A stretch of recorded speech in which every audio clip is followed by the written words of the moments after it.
Mais pour le coup, Kittle, depuis son arrivée dans la ligue, j'adore ce joueur, j'adore le regarder jouer. Je suis en parfait désaccord avec les deux camarades. Maston Pater. Excellent. S'il continue alors qu'il est taillé comme un tuteur en géranium en plus. Et salut à tous et bienvenue dans un nouvel épisode du Front Office. Épisode preview conférence, finale de conférence AFC, excusez-moi. Pour ce deuxième épisode, du coup, on vient de tourner l'épisode NFC. Normalement, les deux épisodes sortiront à la suite, donc vous pouvez passer de l'un ou de l'autre. Et je suis accompagné encore et toujours de Doug. Doug, comment ça va depuis à peu près 2 secondes et demie ? Salut l'équipe, toujours bien. Deuxième mi-temps, on est parti. Ah, exactement. Alors là, gros match. Voilà, t'annonces direct. Donc on va suivre la même dynamique que sur le premier épisode. On va commencer avec la dynamique des deux équipes. Donc les Buffalo Bills s'en vont au Arrowhead Stadium des Kansas City Chiefs. Alors pour petit rappel, les Bills ont vaincu, oui, justement, les Denver Broncos en wildcard 31-7 dans un non-match des Broncos après le premier touchdown, on s'en rappelle tous. Puis ensuite, en sont venus à faire chuter les Ravens en Divisional Round 27-25, là aussi à domicile. C'est important de le souligner car ça va être le premier match à l'extérieur de ces playoffs pour les Bills. Côté Chiefs, la première semaine, forcément, vu qu'ils étaient seed numéro 1, ils n'ont pas joué, ils étaient en bye et ils étaient vainqueurs du Divisional Round face aux Houston Texans 23-14. Doug, ton ressenti sur la dynamique de ces deux équipes ?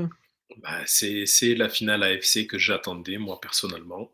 C'est les deux meilleures équipes d'AFC, pour moi, avec les deux meilleurs quarterbacks.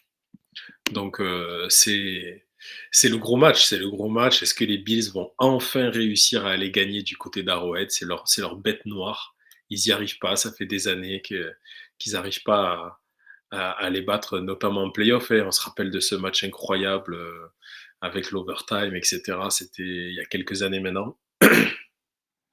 Ouais, ça, très, très, très alléchant, là. Un dimanche à minuit et demi, on va se régaler. Et les dynamiques, oui, c'est effectivement, il y a des Chiefs qui sont moins bien que les autres années. Ça, c'est un peu plus compliqué, mais en même temps, ils ont une défense qui est meilleure. Mais putain, ça reste les Chiefs, ça gagne. Les mecs sont en mission pour aller réaliser quelque chose qui a jamais été vu dans l'histoire de la NFL. Et un mec comme Patrick Mahomes qui est en mission, un mec comme comme Travis Kelce qui est en mission, Andy Reid qui est en mission, ça fait mal, quoi. Ouais, je suis tout à fait d'accord avec toi. C'est marrant, depuis l'année dernière, on a du mal à lire ces Chiefs. À chaque fois, on dit ouais, les Chiefs, ça gagne, mais c'est pas foufou. Mais en fait, à chaque fois, ça va au bout. C'est toujours solide. Avant, c'était l'attaque qui portait complètement la franchise. Aujourd'hui, on a l'impression que c'est plutôt la défense. Et à chaque fois, il y a toujours cette fameuse phrase, les attaques font gagner des matchs, les défenses font gagner des championnats. Mais non, c'est toujours solide. Ils ont toujours une expérience. Ils ont toujours aussi cet ovni. Forcément, quand tu as Mahomes dans ton équipe, même quand il est moins bien, même quand il est peut-être un peu plus effacé et pas sur le devant de la scène et surtout des stats, non, il est toujours solide. Il fait toujours des tricks de fou. Il y a toujours ce lien et même ce trio Reid, Kelce, Mahomes qui est incroyable.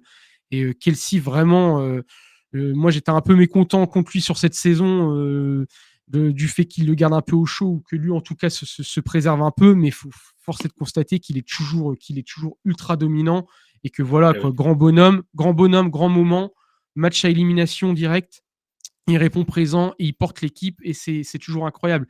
Et oui, du coup, pour revenir à ce que tu disais, en 2020, en finale de conférence, les Bills sont éliminés 24-38 face aux Chiefs. En 2021, en Divisional Round, les Chiefs perdent du coup en overtime 36-42 face aux Chiefs. Et en 2023, ils perdent, et cette fois c'était chez eux, face aux Chiefs 27-24. Donc vraiment, on parlait un petit peu des 49ers, les Chiefs qui étaient un peu la bête noire des 49ers, hein, car il leur avait fait rater 2 bagues. Bah, finalement, la bête noire aussi des Bills, hein, les Chiefs. C'est un peu la bête noire de pas mal de monde quand même, parce que ça fait 7 ans d'affilée qu'ils sont en finale de conférence, qui est juste énorme. Et ils en ont gagné quand même 3. Donc c'est la bête noire de De beaucoup de pas mal de monde. monde. Et ouais, voilà. Après, on a quand même par rapport aux autres années, j'ai l'impression qu'on a un Josh Allen qui est bien plus performant qu'avant, qui est sûr de sa force, qui sait, qui a une équipe, une attaque notamment du côté des Bills qui est plus performante qu'avant. Et c'est ça peut-être qui peut faire la différence, quoi, avec un Josh Allen, un très très haut niveau, un James Cook qui est très bon aussi. Ouais, ça peut faire la différence. Ouais, tout à fait. Tout à fait. Et puis surtout, de toute façon, j'ai l'impression, le vainqueur pour aller écrire l'histoire, parce qu'on le sait, hein, les Chiefs sont sur une passe de 3 titres d'affilée, ce qui n'est encore jamais arrivé. Et puis de l'autre côté, bah, les Bills, ils attendent toujours le sacre, et ils l'espèrent depuis que Josh Allen est là. Donc voilà, et cette année, c'est vrai que beaucoup de monde ne misait pas une pièce sur les Bills, et les Bills ont donné tort à beaucoup de monde. C'est sérieux, c'est complet, et tu le disais, ouais, Josh Allen, qui est dans la course et qui quasiment sûr, hein, qui va gagner le titre de MVP, mais c'est incroyable en fait. Il a une force, QB double menace, il a un bras, il a une vision, et en plus cette année, il est propre. Il fait pas les erreurs qui un petit peu entachaient son image les années d'avant en fait. C'est ça, il a réussi à vraiment cleaner son jeu, quoi, à faire là où en plus je me suis trompé parce que je disais ça fait partie de son jeu, il prend énormément de risques donc il réussit des choses incroyables. Ben là maintenant il arrive toujours à réussir des choses incroyables, mais en plus même s'il prend le risque, il y arrive, quoi. C'est ça la grande différence, et c'est un joueur qui m'a le plus impressionné en tout cas au niveau des quarterbacks moi cette année. Ah ouais, ouais, c'est un joueur fougueux, mais tu vois, moi, je le cachais pas, hein, je lui faisais ces critiques d'avoir ces grosses erreurs qui, de temps en temps, l'entachaient, et on en avait parlé peut-être pendant la off-season, et oui, toi, tu le disais, mais ces erreurs, c'est parce que lui, il prend plus de risques que les autres, et tu as raison. Mais tu vois, cette année, il en a quand même pris des risques, et il a en plus porté son équipe vraiment à bout de bras, presque lui tout seul pendant une grande partie de la saison, mais ces erreurs, il ne les fait plus, il les a gommées. Comme quoi, Mmh.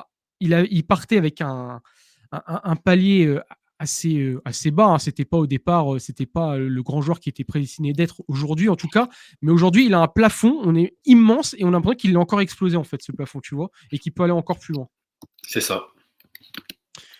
Et du coup, bah, moi, ce que je te propose, c'est qu'on passe sur le duel clé à surveiller. D'où, pour moi, en parler vite fait, parce qu'on a commencé justement, hein. Moi, mon duel clé à surveiller, c'est finalement c'est un duel parallèle, puisqu'en fait, ils ne vont pas s'affronter directement, mais c'est forcément Josh Allen, Patrick Mahomes. Parce qu'en fait, j'ai envie de te dire qu'aujourd'hui, le Buffalo Bills, Kansas City Chiefs, fait rêver, fait saliver tout le monde. Tout le monde attendait cette affiche. Mais en final, tu as une affiche dans l'affiche. C'est tu as envie de voir le duel Josh Allen, Patrick Mahomes, tout simplement. Demain, t'es patron de franchise, on te dit allez, tu peux choisir ton quarterback, tu prends qui des deux? Ah, des deux. À mardi. À mardi, Allez, à mardi. ouais. À mardi, je t'envoie en recommander. Va.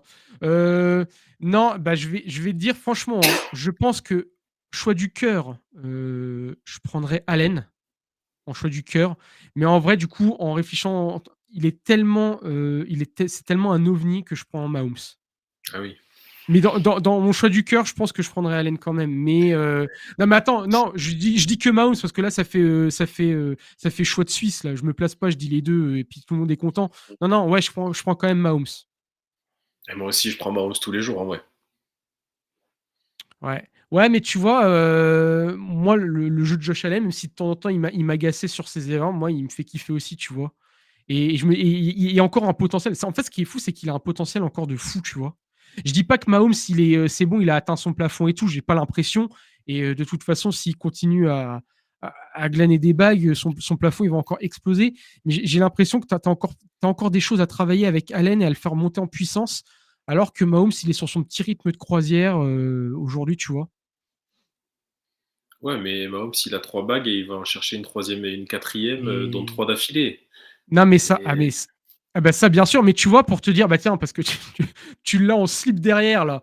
Moi, tu vois, Brady, qu'importe son nombre de bagues, moi, tu me demandes aujourd'hui de choisir Brady, Manning, Peyton, bien sûr, hein, pas Eli. Moi, c'est tous les jours, c'est Peyton Manning, tu vois. parce Et que pourtant, il a plus. tu es un romantique, tu es un loser magnifique, quoi. Tu vois, t'en fous de gagner, Non, tu, tu veux te tu pouvais régaler. t'arrêter à juste romantique là. Mais je sais pas pourquoi ils ont dit romantique bouffeur de yaourt la dernière fois. GG et Alex là. Je suis pas un romantique bouffeur de yaourt. Bon, là, je vais arriver avec une rose comme ça là. Mais, mais ouais, non mais moi désolé, tous les jours je prends Peyton Manning, tu vois. Moi, tu me demandes et même là, quand on connaît la carrière des deux, c'est Manning tous les jours, tu vois. Et donc bah bon là, je vais prendre Mahomes, mais Allen il me donne envie, tu vois. Ouais, ok. Mais je ne suis qu'un romantique loser, alors tu vois. Le Nicolas Dupont-Aignan du front office. Voilà, je crois en mes convictions, mais à la fin, je perds. C'est beau. Et c'est ça qui est beau, quoi. C'est ça qui est beau, ça.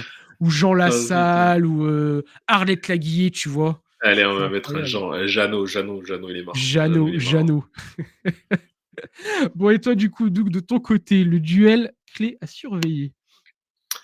Moi, pour moi, le duel clé, parce que c'est force contre force, pour le coup, on va avoir la O-line des Bills, avec pour moi un Connor McGovern qui est énorme au poste de centre, qui m'a vraiment, vraiment impressionné tout au long de la saison, qui est vraiment très, très bon, qui est dans les meilleurs centres de la ligue aujourd'hui. Je ne sais même pas s'il était nommé au Pro Bowl, je trouvais ça incroyable.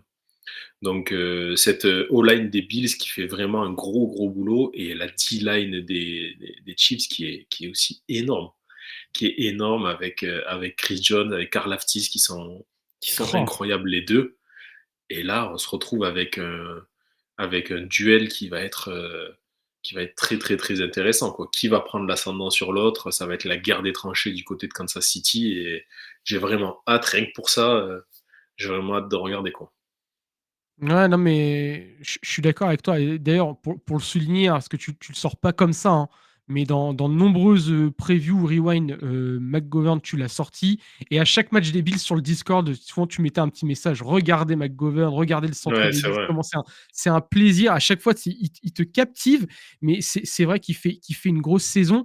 Et on peut le dire, la réussite aussi de Josh Allen, mais aussi d'un autre, du coup, de l'autre côté, parce que aussi avoir une ligne solide Mmh. en attaque, ça te permet à ton running back de créer du danger, de l'explosivité. Et on a un James Cook du côté des C'est Bills ça, hein. qui est en feu, hein. Et ce qui est dingue, c'est que voilà, on va avoir ce duel McGovern contre Chris Jones à l'intérieur de la ligne, et on va se Mm. retrouver avec un Karlaftis contre Dion Dawkins, le tackle, qui va être aussi incroyable. Donc non, franchement, ça va être quelque chose. Mais oui, à l'arrivée, on va pas se mentir, on a vu Allen briller au sol, on a vu James Cook briller au sol, et on a vu Allen briller à la passe. Ben ouais, parce qu'il a une ligne qui est complète, il a une ligne qui est dominante et qui lui Mm. permet à la fois de pouvoir avoir le temps de lancer le ballon et à la fois de lui ouvrir les brèches pour avancer au sol. Donc non, y a pas de fumée sans feu là. Quand on a une ligne qui tourne, ben, ça marche bien, quoi. Sauf Ah bah, la réciproque n'est pas vraie de l'autre côté. Voilà, c'est que tu as un génie derrière la ligne, quoi. tout à fait. Mais non, non, mais on soulignera jamais trop passer que le centre est un élément très important, alors Ah de la oui, ligne, mais voilà quoi. Déjà, c'est celui qui fait le snap, donc il faut avoir aussi ce lien avec le QB. C'est celui qui va te faire aussi la première lecture de la défense et qui va pouvoir donner aussi quelques indications. Et on le disait, hein, on avait peur, hein, bah, on en parlait dans l'épisode juste avant, hein, côté Eagles. Quand Kelsey est parti, on se disait, mais qu'est-ce que ça va être? Parce que remplacer un monstre comme Kelsey au centre, c'est pas donné à tout le monde. Et il y a aussi un lien qui se crée sur les années, sur les saisons entre le QB et le centre. Et c'est très important. Et une ligne qui tient, ça permet à ton QB de gérer sa poche pour pouvoir gérer ses lancers et à ton running back de pouvoir courir avec le ballon. C'est ça et tu vois, j'ai l'impression que c'est beaucoup, beaucoup trop, sous-estimé parce que, avoir un centre vraiment qui performe, ça change tout, dans une équipe. Regarde, tu peux avoir des tackles qui sont pas terribles. C'est exactement le cas du côté de Kansas City, avec un Taylor qui tu te demandes qu'est-ce qu'il fait là, le mec? C'est incroyable. Tu sais absolument il a absolument pas le niveau pour être dans cette équipe. Mais par contre, tu as un Creed Humphrey au centre et ça te tient la baraque. Ouais. Tu as McGovern avec les Bills, c'est énorme. Tu as le centre, des Lions qui est énorme. Les équipes qui ont vraiment surperformé cette saison, c'est parce qu'elles avaient un centre qui était vraiment au-dessus du lot. Ouais, Et tous tout les à et fait. tous les quarterbacks qui sont mid, eh beh, ils ont un centre qui est mid. Ouais, hein, c'est vrai, il y a un impact direct, hein, de toute façon, hein. Et après, faut avoir un QB extraterrestre pour pouvoir contrebalancer cette non-performance si tu as ta C'est ligne un peu ça, fragile, qui doit gérer aussi sa poche vraiment du feu de Dieu, à savoir quand sortir ou non, et avoir une lecture propre aussi du schéma défensif qui lui est proposé en face. Donc ouais, vraiment très intéressant. Et, et voilà, et ça te permet de parler des lignes, hein, toi qui aime tant les lignes, d'où qui n'a pas arrêté d'en parler toute la saison des lignes. Mais c'est l'importance. Et voilà, quand on construit une équipe sur le long terme, les lignes, vraiment les tranchées, tout le monde le dit, hein, mais c'est une vérité. Les tranchées, c'est vraiment la base, la base solide, hein. On rappelle mmh, encore il y a quelques années, hein, quand les Colts ils avaient construit ça, mais ils n'avaient rien autour, bah, c'était plutôt pas mal. Et puis une fois qu'ils avaient tout autour, mais qu'ils n'avaient plus la ligne, et ben, finalement, ça faisait pas mieux. Et ben, voilà. mmh. Parce que la ligne, c'est la base de tout. Est-ce que tu veux passer à ton facteur X, Doug? Eh beh, avec plaisir, mon facteur X. Heu, mon facteur X, ben, voilà, il est facile, hein, l'arbitrage. Allez, c'est le point arbitrage. Ah, c'est le point arbitrage parce que c'est trop important dans la saison des Chiefs. Ça, on a l'impression que c'est un running gag à force, mais là, ils peuvent vraiment avoir parce que ça va vraiment se jouer sur du tout petit détail. On a envie de voir quand même la ligne défensive des Bills venir mettre la pression sur Mahomes. On a envie de voir un Matt Milano venir lui mettre la pression aussi. Il est questionable, mais bon, il sera sur le terrain à l'arrivée. Et si on n'a pas le droit de l'approcher à moins de 5 yards sans prendre un roughing the passer, ben c'est compliqué. Ouais. Ouais, ça aussi, faudrait revoir ces QB là qui s'échappent, qui commencent à taper des courses et puis qui font leur longue glissade et puis mais qui attendent le dernier moment pour justement avoir cette pénalité pour eux aussi. J'ai l'impression qu'on couvre un peu trop. Alors forcément, Mais là, le c'est même QB, pas ça. Là, c'est vraiment genre si tu ouais, viens le plaquer, oui, si tu as le malheur de le toucher, de le tu te fais toucher, en fait, sanctionner. ouais. Ouais. Il joue à chat. Mahomes, en fait, il joue à chat. Donc, Il joue au flag. ouais, non, là, c'est compliqué. Il faut qu'on ait le droit de le cartonner. Et voilà, c'est tout. Est-ce Dans que les tu règles, vas hein, mais qu'on ait le droit de le cartonner. Oui, bah, non, mais bien sûr, ça dans les règles, pas chercher à le blesser. Et d'ailleurs, Non, non, non. l'analyse de GG et PA, elle était bien, je trouvais, sur ça. C'est-à-dire qu'à un moment, on va créer tellement de frustration autour de la personne de Mahomes, et je crois que c'était GG qui disait ça, qu'il y en a C'est un, moi, il je va leur ai péter. dit. C'est moi qui Ouais, il l'ai va. dit sur le Oui, Discord. voilà. Il Et va je vous péter un l'annonce. plomb. Ouais. Vous voulez le scénario? Finale, donc Super Bowl Eagles Chiefs. 3 roughing de passeurs dans le truc. 5 dernières minutes, t'as Jalen Carter qui pète le genou à Mahomes. Parce qu'il a pas de cerveau et parce que les mecs, ils vont vriller. Voilà. Donc C'est ça, ce qui va se passer s'il continue à faire ça. on espère que c'est une hot takes à la GG, mais ça pourrait arriver, hein. Ah, Ah non, parce que. si ça arrive, je te paye un verre, hein, direct, hein, Non, pendant le mais match. on se fait un petit shot. Et non, Voilà. mais tu vois, ce qu'il y a, c'est il faut quand même dire les choses. Les mecs qui jouent en D-line, tu vois, c'est quand même pas des types, c'est pas les couteaux les plus aiguisés du tiroir, tu vois. Donc, à un moment donné, si tu commences à leur mettre des fautes, alors qu'eux, ils sont juste là en train de faire leur métier, que ça fait des années qu'on leur dit ah, l'autre, faut le crever, faut le crever, faut le crever. Qu'en sous-main, t'as des primes si tu blesses les mecs et tout, parce qu'il faut pas rêver, ça a existé et ça existera toujours. Euh, si les mecs, tu leur empêches de faire leur boulot alors que c'est des machines à tuer, eh ben, il y en a un qui va vriller parce que les mecs, ils ont pas de cerveau. Il y en a un sur deux qui est limité et c'est normal. Tu peux pas la frontière entre l'agressivité et la violence, elle est trop fine à ce niveau-là. Ouais. Non, mais bon, c'est comme ça, c'est comme ça. Et du coup, mettre de côté, mais peut-être le complot ou les polémiques, parce que ça fait quand même parler et tout. Est-ce que t'es là, est-ce qu'il y a vraiment un avantage? Il y a une envie de la ligue, en tout cas, de surfavoriser les Chiefs? Parce qu'en plus, tu vois, on pourrait se dire, bon, bah, tu vois, la ligue, elle a envie d'écrire son histoire, elle a envie parce que ça fait du chiffre, ça fait des vues, ça fait des ventes. Est-ce qu'ils surfavorisent les Chiefs pour pouvoir qu'ils puissent glaner leur troisième bague d'affilée et que ça fasse encore un événement stratosphérique dans le monde du sport et en plus de la NFL et du coup que ça fasse vendre encore plus de places, de billets, de vues. Non, je pense pas qu'il y ait de script dans ce sens. Je pense pas qu'il y ait de script dans ce sens. Maintenant, ce que je pense, c'est que les arbitres, en fait, ils sont conditionnés sans le vouloir. Mais tu as un Mahomes qui en joue très très bien, qui est hyper intelligent là-dessus, qui en joue énormément. Et tu as des arbitres qui savent qu'on leur dit ça. Et du coup, quand il y a un contact, quand il y a un choc, quand il y a quelque chose, ils vont le siffler en se disant: ah ouais, mais tu vois, là, si je le siffle pas, tout le monde va dire: ah ben oui, mais c'est parce que les fois d'avant, ils ont sifflé pour rien. Ou je pense qu'ils, tu vois, ils savent même plus sur quel pied danser à l'arrivée. Je pense pas qu'ils le font exprès, mais C'est presque je- automatique en fait. en fait, j'ai l'impression qu'un Mahomes en joue très bien et les arbitres, ils sont piégés là-dedans. Voilà ce que j'ai l'impression. Je pense pas que ça soit fait exprès. Tu le vois de toute façon, même. Alors, il n'y a pas que Mahomes, mais tu as certains joueurs et certains, surtout des grosses stars, hein, quand elles se font plaquer ou autre, elles se retournent vers les arbitres et puis elles font un geste, et comme pour prendre la décision en fait, à la place de l'arbitre, et ensuite Mm, tu vois l'arbitre jeter son flag. Mais non, en fait, ça fonctionne pas comme ça. C'est pas à toi de dire s'il y a faute ou non. Toi, ton mm, boulot, c'est de faire le jeu, et le boulot de l'arbitre, c'est de faire. Mais de toute façon, ça, on pourrait en revenir à chaque fois, hein. Toute la saison, là, on avait dans Rewind, on a prévu le gros dossier. Je pense que c'était dans le mm. Rewind. On avait le gros dossier. J'avais l'impression que chaque semaine, on pouvait mettre un problème d'arbitrage dans le gros dossier. Parce que de toute façon, les arbitres, dans cette ligue, et PL disait, dans cette ligue qui brasse tant d'argent, c'est incroyable d'avoir un niveau d'amateurisme tel du côté du corps arbitral, en fait.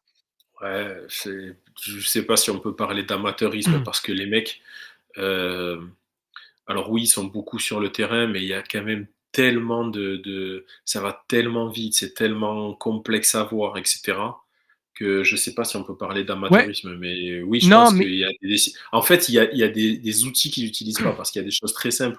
Euh, il y a des fautes qu'ils pourraient revoir à la vidéo sans avoir à le demander. Un mec dans le carré vidéo qui dit: hop, attention, un peu comme la VAR fait aujourd'hui dans le foot, même si je suis pas trop, j'ai l'impression qu'ils sont vachement mieux avec ça. Un gars qui dit: hop, attention, t'es passé à côté quelque chose. Ok, j'arrête 2 secondes, je regarde et je peux revenir dessus. T'as l'impression qu'il y a, voilà, il y a des choses à améliorer, mais ça gâche pas le spectacle non plus. non, non. Non, mais par contre, du coup, pour revenir, je parlais d'amateurisme dans ce sens-là, du côté de la Ligue, en fait, de donner les moyens à Voilà. leurs arbitres. Parce que c'est pas non plus. Oui, les arbitres, à un moment, de toute façon, ils se battent aussi avec les armes qu'on leur donne, tu vois. Mm, Donc, à un moment, s'ils sont eux-mêmes limités par la Ligue, bah forcément que eux, sur le terrain et dans leur jugement, ils seront limités. Parce que si tu mm. leur donnes pas toutes les armes pour pouvoir s'exprimer le plus correctement et le plus précisément possible, ça va être compliqué. On est d'accord. Donc, euh, donc voilà. Bon, bah, je pense que c'est plutôt pas mal. En tout cas, on espère qu'il y aura pas trop de ce côté-là pour pas gâcher la fête non plus, à se dire bon bah les Chiefs sont passés, c'est encore grâce aux arbitres, et gna gna gna, et Mm. ça serait dommage. Ça serait quand Ça même serait dommage. dommage. Ouais, même pour nous, ça donnera un goût moitié inachevé. Ça ferait une ambiance un peu bizarre, tu vois. Ouais. Mais voilà. Mais en tout cas, on n'enlève pas le talent des Chiefs, de Reed et de tout leur travail, hein. Ah non, non, non, non, non, du tout. Et justement, en parlant de travail, moi, mon facteur X, euh, eh ben, c'est un petit peu comme toi. Moi, je veux mettre en avant Joe Brady, hein, l'offensive coordinateur des Bills, contre Spagnuolo, le défensif coordinateur des Chiefs. Joe Brady qui est depuis 2020 offensive coordinateur et depuis 2023, donc depuis la saison dernière, du côté des Bills. Hein, avant, il était chez les Panthers. Et Spagnuolo, alors lui, c'est l'expérience même. Hein, défensif coordinateur depuis 2007. Hein, il est passé par les Giants, les Steelers, les Saints, même une saison. Et il est chez les Chiefs depuis 2019. Et bah voilà, c'est ça en fait. C'est depuis l'année dernière. Depuis l'année dernière, on met en avant beaucoup la défense des Chiefs parce qu'avant, c'était toujours le sacro-saint trio Reed, Mahomes, Kelsey. Aujourd'hui, les Chiefs, on parle de la défense parce que c'est la défense qui porte cette franchise. Et on le dit encore une fois, les défenses font gagner des championnats. Et donc voilà, mais contre un Joe Brady qui a apporté quelque chose du côté des Bills, et notamment cette année, enfin déjà l'année dernière, c'était plutôt joli à voir, mais cette année, on se disait, avec notamment la perte de Diggs, on se disait, les Bills, ça va pas être ça et tout. Finalement, offensivement, ça marche bien. J'ai l'impression qu'il s'amuse bien avec Allen et qu'il a du potentiel sous le capot. Et donc voilà, ça va faire un beau duel en finale, deux coordinateurs. Sachant qu'on sait très bien que les Bills, ils peuvent commencer très très fort offensivement. Et Spagnuolo, son truc à lui, c'est à la mi-temps, le petit discours et on ferme les portes pour la seconde, le troisième et le quatrième quart-temps. Du coup, voilà, ça va être ça à surveiller. C'est ça, ces ajustements de Spagnuolo qui sont incroyables, quoi. À chaque fois, la première mi-temps par rapport à la deuxième, ça n'a rien à voir. Il est vraiment très très très très bon là-dedans. Et encore une fois, c'est force contre force. Et de toute façon, c'est ce qui se fait de mieux. Ces deux matchs-là, c'est ce qui se fait de mieux en NFL. Donc voilà, c'est normal que ça soit aussi captivant. Exactement. Du coup, ça peut nous permettre de glisser doucement mais sûrement sur le scénario et les pronos. Du coup, Doug, si tu avais un petit scénario à nous pondre là. Ah ben petit scénario, moi je dis Kansas City est en mission. On a un Josh Allen qui est bien meilleur. On a dit on va pas faire de redite, etc. Mais pour moi, voilà, Kansas City va trouver le moyen. Encore une fois, on ne sait pas comment. On va avoir des Bills qui vont dominer le match et puis à la fin, Kansas City qui va gagner. Voilà. Ouais, tu vois, moi, j'ai pareil, mais côté Bills, j'ai en mission les revanchards parce que les Bills, hein, c'est quoi? C'est les années 90, la malédiction des Bills, où ils se trouvent totalement. Là, depuis que Allen est arrivé du côté de la franchise de Buffalo, voilà, il y a la malédiction avec les Chiefs où à chaque fois les Chiefs arrivent à les contrer. J'ai envie de dire, c'est la mission du revanchard, tu vois. Ils ont faim, ils ont envie. Cette année, on a l'impression qu'ils sont d'une sérénité et d'une homogénéité sur tous les plans. Moi, j'ai envie de croire aux Bills, tu vois.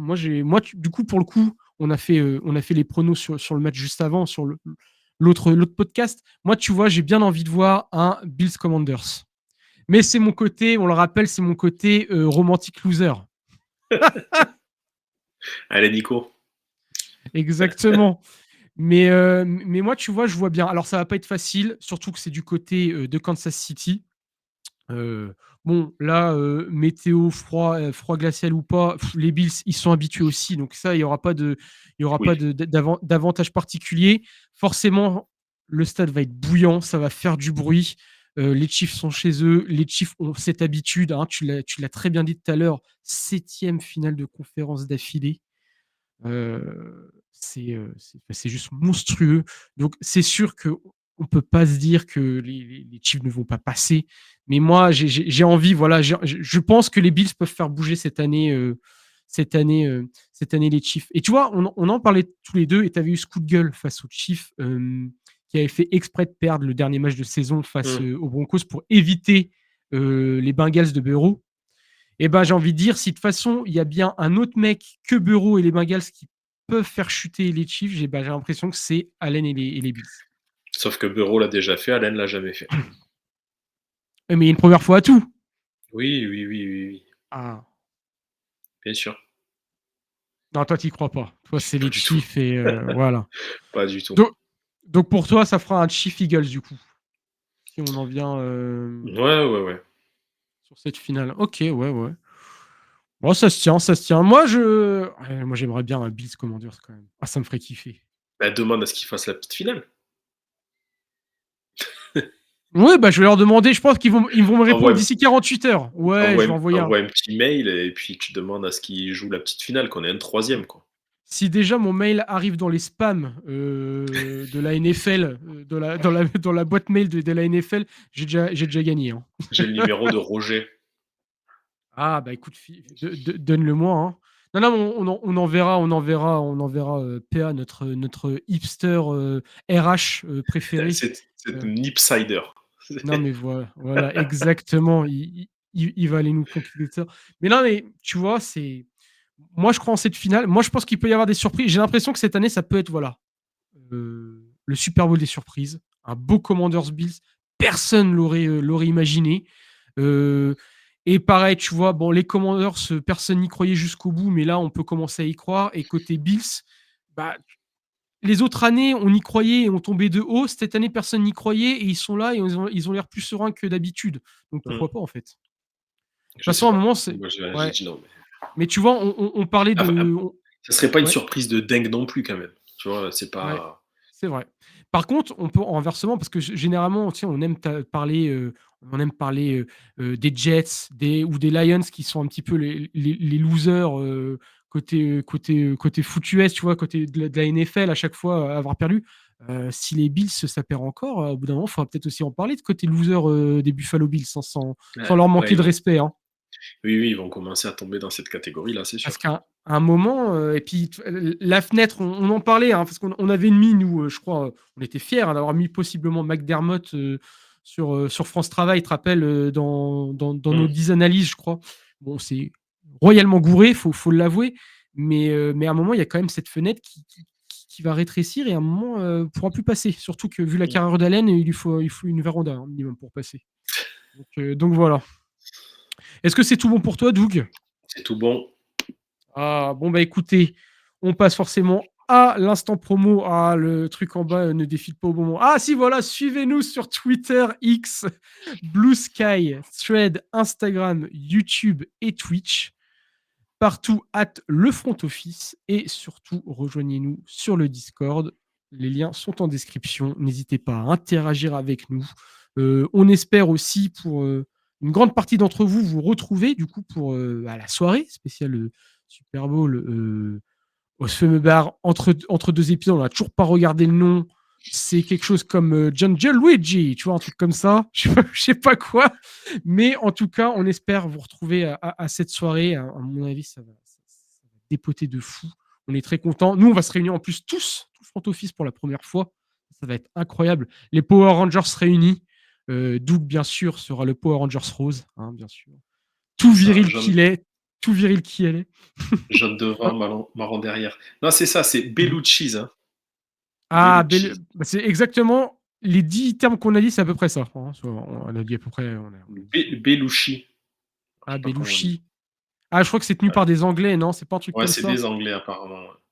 Voilà. Non, mais je ne viens pas.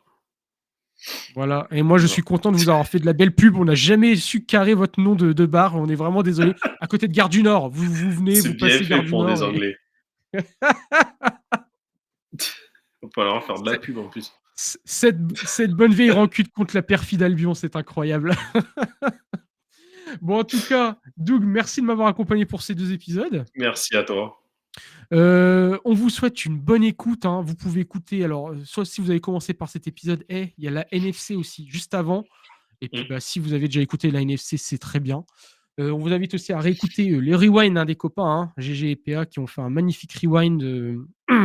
Plein de choses super intéressantes. Allez écouter, réécouter ça, c'est toujours un plaisir. Et puis, on vous souhaite du coup une bonne journée, une bonne soirée, peu importe à l'heure où vous écoutez ce podcast. On vous souhaite aussi un bon week-end du coup de finale de conférence. Savourez. 2 matchs après Super Bowl et puis c'est fini. Donc vraiment savourez.